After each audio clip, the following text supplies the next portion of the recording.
cushion or find yourself a rug. Make yourself a space where you feel nice and snug. Shall we tell a story? Shall we sing a tune? The Moonbeam Minis going to start soon.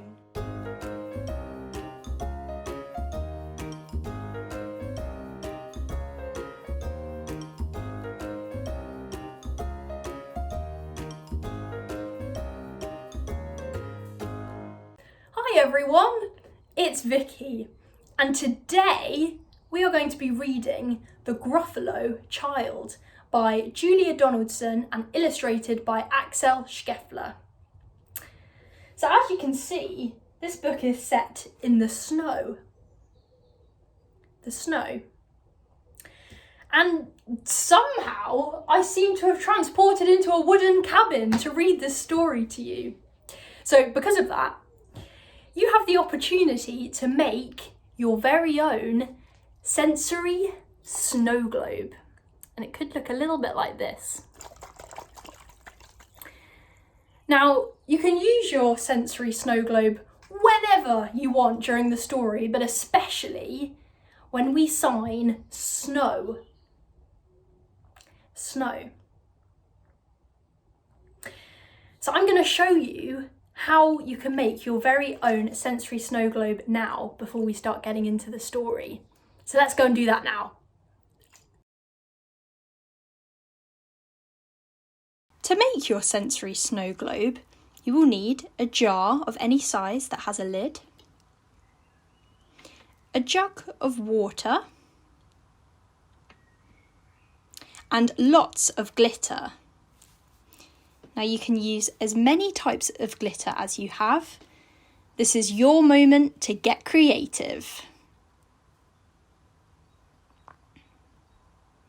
Step 1. Take the lid off of your jar and pour water from your jug all the way to the top.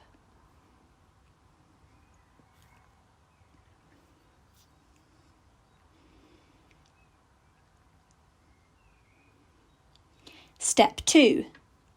Choose some glitter and pour it into the jar.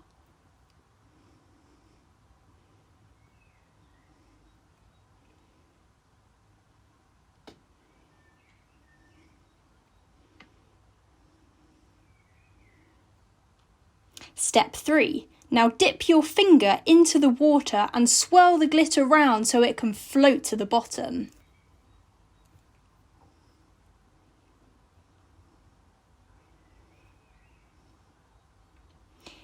If you have any other glitter, you can add some different colours.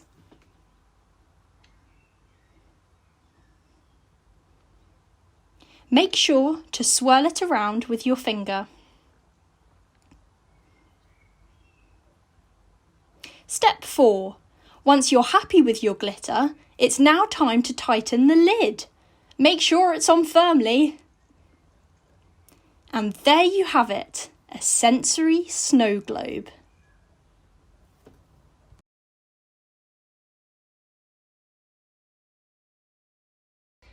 The Gruffalo said that no Gruffalo should ever step foot in the deep, dark woods. Why not? Why not? Because if you do, the big bad mouse will be after you. I met him once, said the Gruffalo. I met him a long, long time ago. What does he look like? Tell us, Dad. Is he terribly big and terribly bad? I can't quite remember, the Gruffalo said. Then he thought for a minute and scratched his head. The big bad mouse is terribly strong, and his scaly tail is terribly long.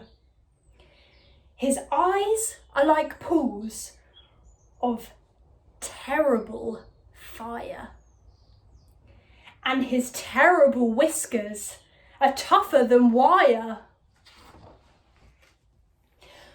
One snowy night,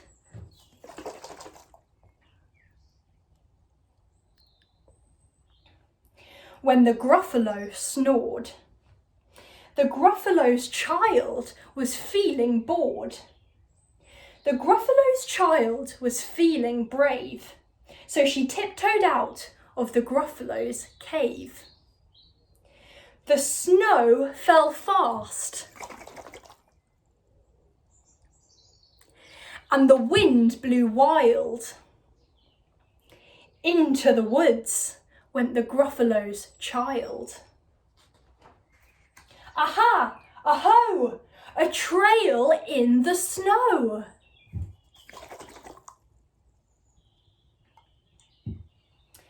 Whose is this trail, and where does it go? A tail poked out of a long pile house. Could this be the tail of the big bad mouse?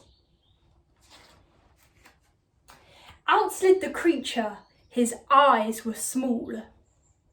And he didn't have whiskers, no, none at all.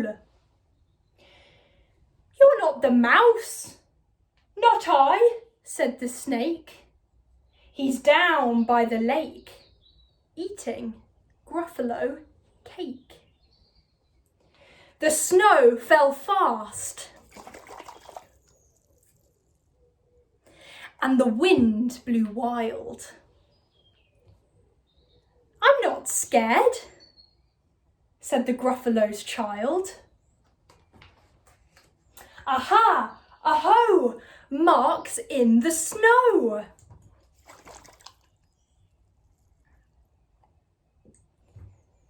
Whose are these claw marks, and where do they go? Two eyes gleamed out of a treetop house. Could these be the eyes of the big bad mouse? Down flew the creature. His tail was short, and he didn't have whiskers of any sort. You're not the mouse. To-woo, not I. But he's somewhere nearby, eating Gruffalo pie. The snow fell fast, and the wind blew wild. I'm not scared, said the Gruffalo's child. Aha! Aho! A track in the snow!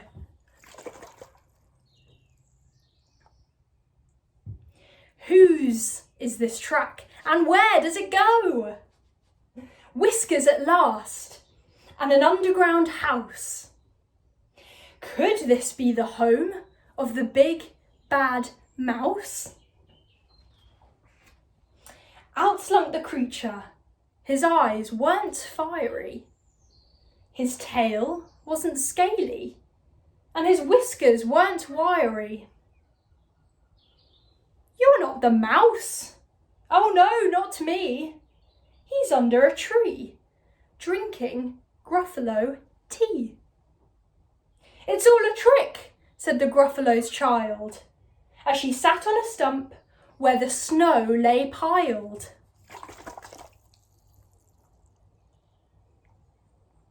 I don't believe in the big bad mouse.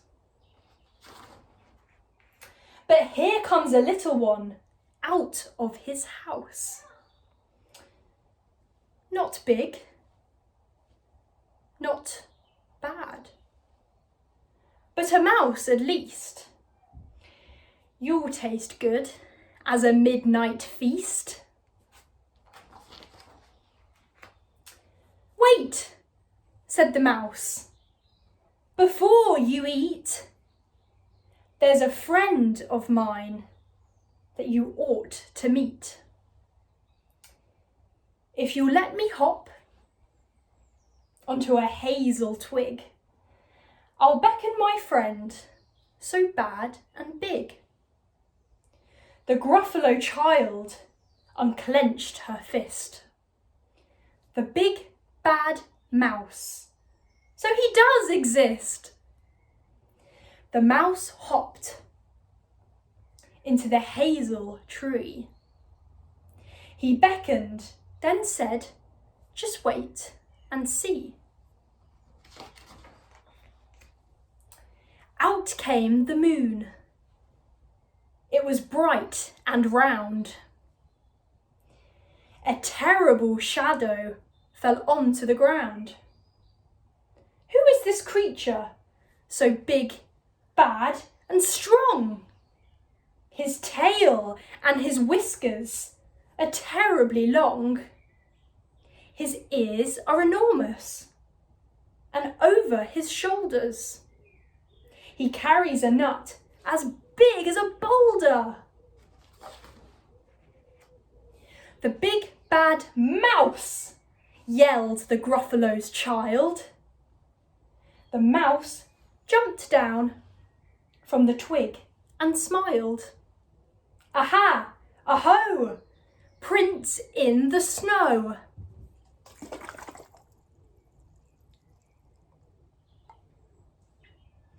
Whose are these footprints and where do they go?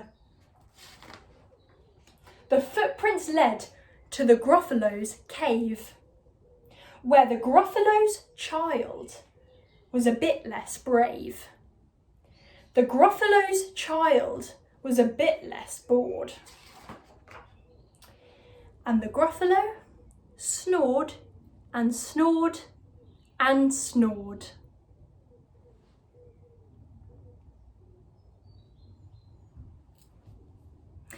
Thank you for joining me today. I really hope you enjoyed this story. Goodbye!